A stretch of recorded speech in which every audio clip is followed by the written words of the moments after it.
Remote work is over and the consequences could be devastating. So it makes you wonder who's actually benefiting from these return to office mandates. It almost feels like these large corporations are using this as a scapegoat to blame the employees as to why the companies are underperforming and the profitability isn't there. So, is that the case, or is work from home actually beneficial to society as the whole, which we've seen some really compelling evidence around?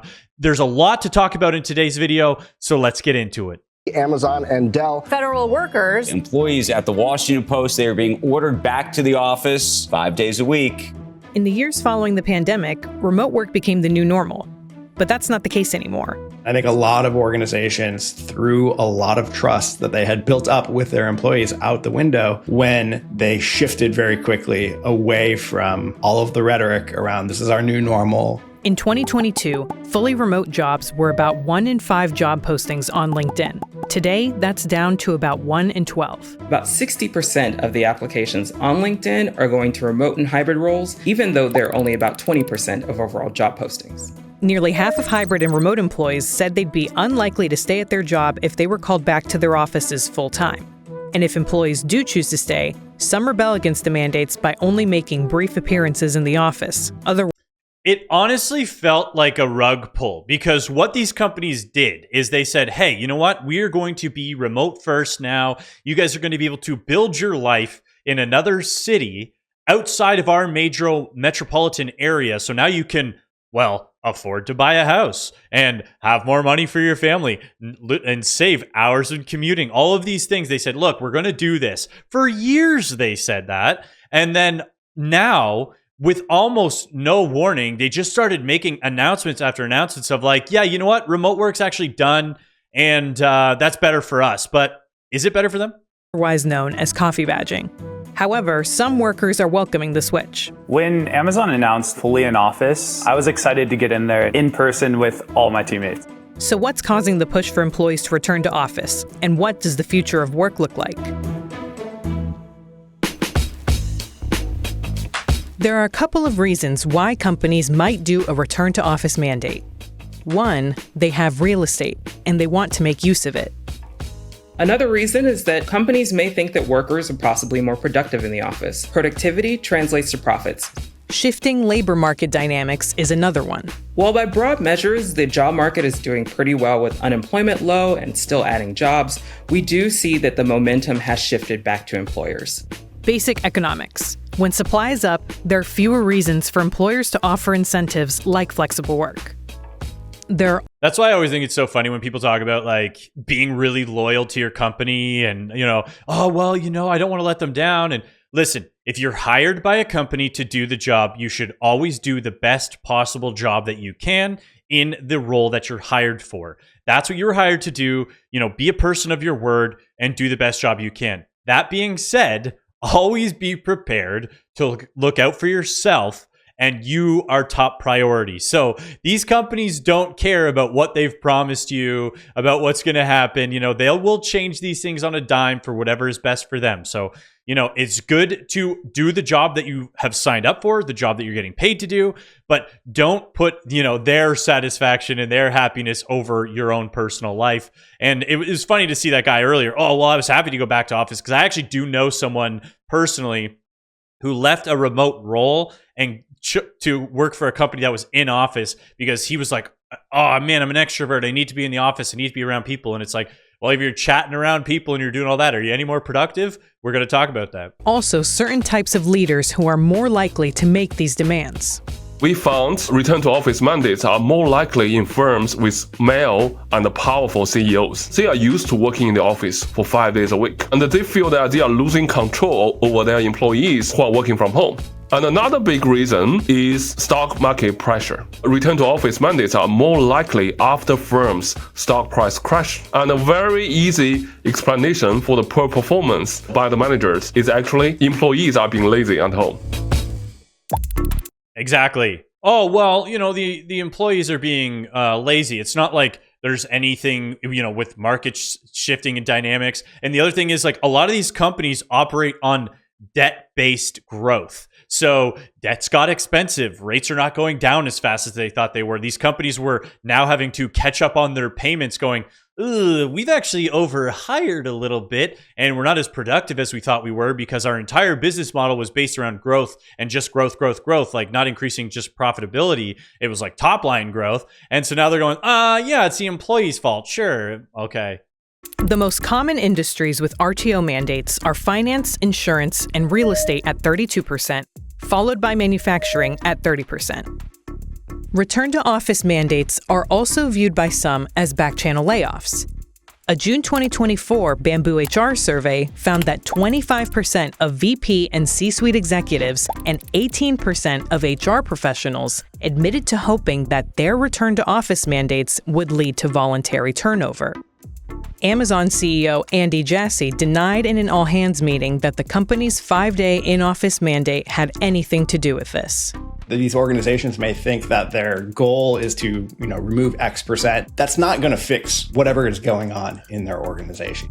Exactly. And it's so much bigger than that. So a lot of people don't know this, but companies can just make announcements and never follow through on them. So you'll see things like Apple will say, we're going to do a $400 million investment in this town and it's going to create $10,000 jobs. And then they never actually follow up on that. And then they never actually do the $400 million investment, but their share price based on that announcement will increase. So if all of these companies had to announce, we're doing layoffs, we're going to lay off 1,800 people or however many it's going to be, what's going to happen to their share price?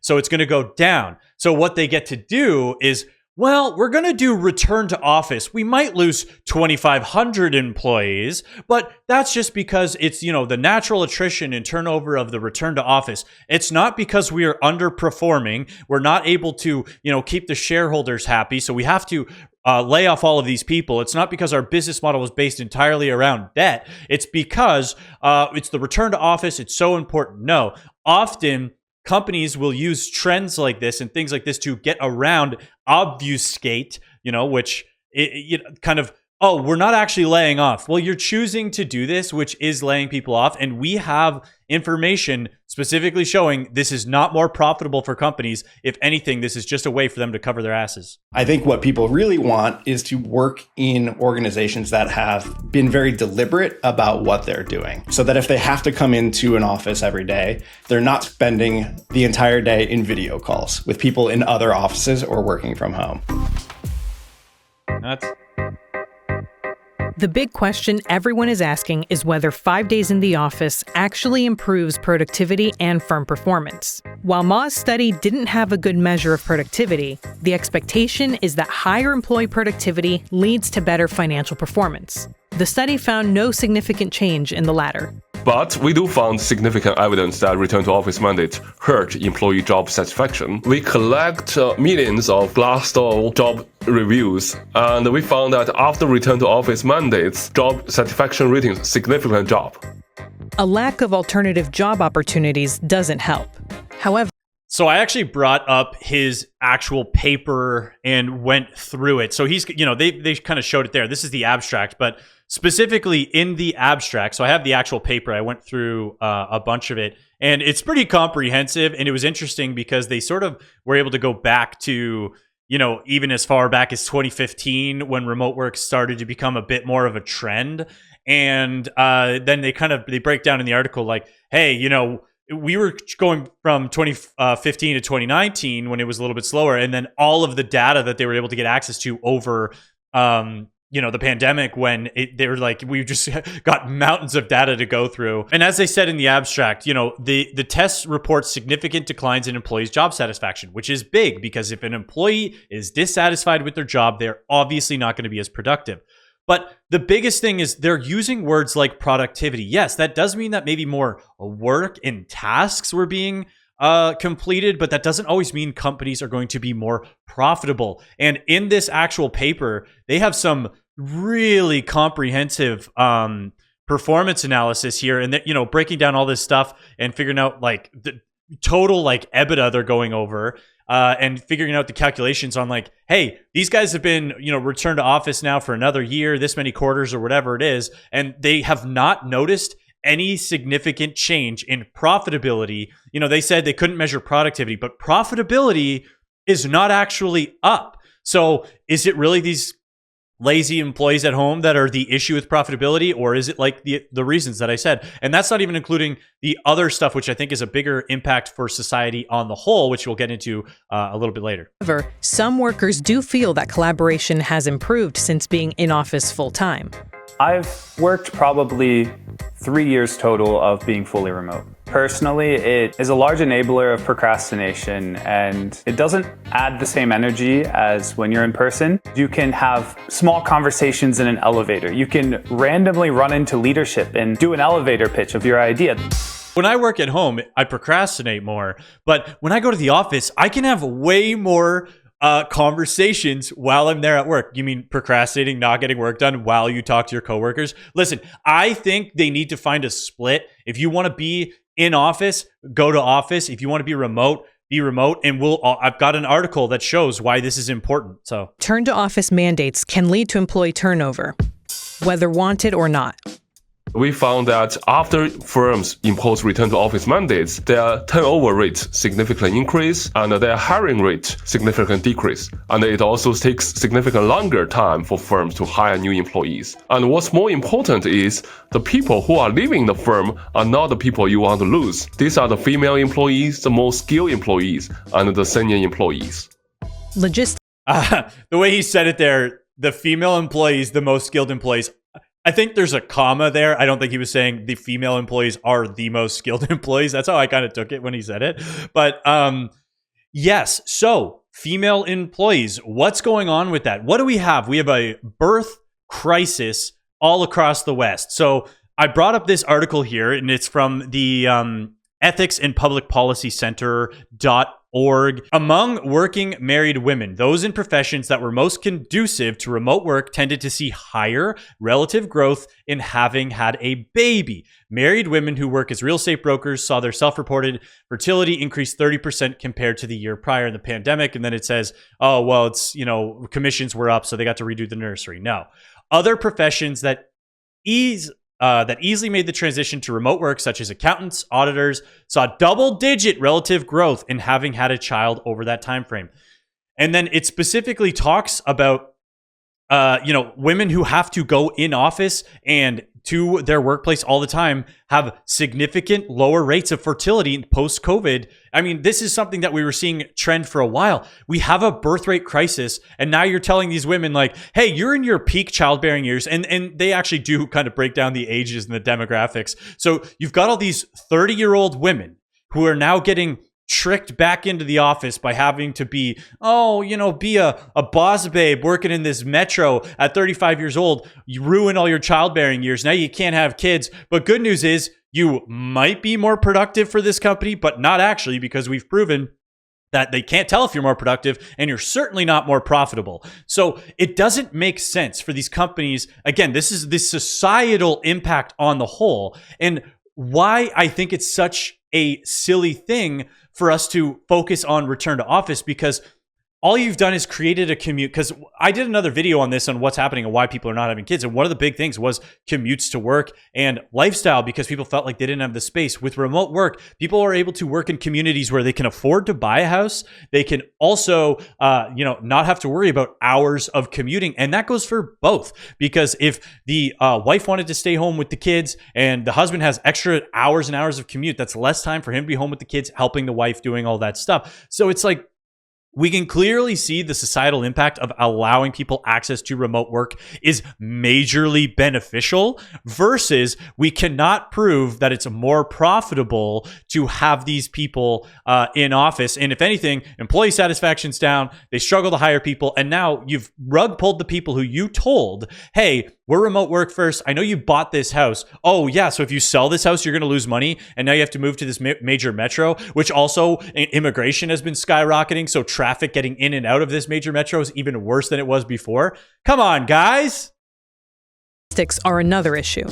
I'm not speaking on Amazon's behalf, but from what I saw personally as an employee at Amazon is that we had a lot of hybrid desks to start when RTO was at 3 days a week, and moving to 5 days a week. From the offices that I've seen my other coworkers in, they have had modified policies if they didn't have enough desks. But I think this is a very rare exception case. One of the major arguments for RTO mandates are the small businesses that need to be busy in order to thrive. Food trucks, laundry services. There are a lot of businesses that depend on workers in the office, and when workers are not in the office, these businesses don't do well. You know, I obviously want those small businesses to do well, but it's such a weird argument to be like, well, you need to come into the office so you can buy food from the food truck and keep them in business. Not sure if you guys realize this. Food trucks are mobile, so they can drive around to different areas. So why would a company go, well, that is one of the arguments. You can support the food truck that parks in front of the building, so we're going to make you drive, an hour, 90 minutes each way just so you can get to and from your office so that you can buy some tacos and frijoles. I think will happen in the next few years. There will be more firms trying to call employees back to the office, but most firms will still be hybrid rather than 5-day return to office. Ma believes that smaller firms will not follow the lead of larger ones on RTO because they can't afford to lose talent. So the big firms can afford losing some talents in the short term, but the smaller firms are actually providing flexibility as a way to attract talents from the bigger competitors. Two popular methods that organizations have used to adopt hybrid work models are to enforce a 3-day in-office mandate or use a team choice approach. The team choice approach is better than 3 days in-office mandates. When firms impose 3-day return to office mandates, it creates a big trust issue. Basically, the managers are telling employees that I do not believe you are actually working at home. Yeah, that's part of it. But again, employee satisfaction and hybrid is almost harder to build your life around than just being in office or being fully remote. Because if you are a parent who's trying to have kids and being able to balance that, oh, well, I have to go, I get to stay home 2 days a week, but I have to go to the office 3 days a week. Like, how do you figure out childcare and a schedule and all of these things? So I think you should just allow, if there's a role that if people are able to work remote, like make it possible. And there's going to be people in the comments complaining that, oh, well, my job, I can't work remote. I have to be on site. Listen, not everybody can work remote. But if there's a way that we can encourage for some people to have a better standard of living on the career that they've chosen, as well as more people to have kids, I think we should try and push that, because the other way is you get all these large corporations who are just going to keep skyrocketing the immigration so we can keep the gears turning. It's like, why don't we just start having kids? In contrast, by allowing teams to make the best decisions for themselves, companies are actually empowering teams. Organizations also have the option of reversing an RTO mandate based on employee feedback, like H&R Block did after initially announcing a 3-day in-office mandate. One trend that's currently favoring employees is demographics. The population is aging and our workforce is set to shrink. As that shrinks, employers are going to have to do more to attract employees, and offering flexible work might be the thing that they have to do. At the end of the day, there's a lot of people talking about RTO as a very simple answer for fixing a lot of very complicated and complex problems within organizations. Maybe it has a role in certain environments and in certain cases, done thoughtfully. But if we think we're going to kind of wave the magic RTO wand and fix some really fundamental problems in our organizations, we're going to be pretty disappointed. I agree 100%. And I think it's the companies passing the buck. Allegedly. I think these companies structured themselves incorrectly. I think we are clearly in a recession. It doesn't matter if you're in Europe, if you're in Canada, if you're in the US, like wherever we are seeing the trend is going down. I think these corporations are using this as a leg up to potentially to try and protect themselves without, stepping on any toes. But if you made it this far in the video, thank you so much. You absolutely rock. Do not forget to like and subscribe. If you like the video, it helps the video grow a bunch and get in front of more people. So thank you and have a great rest of your day.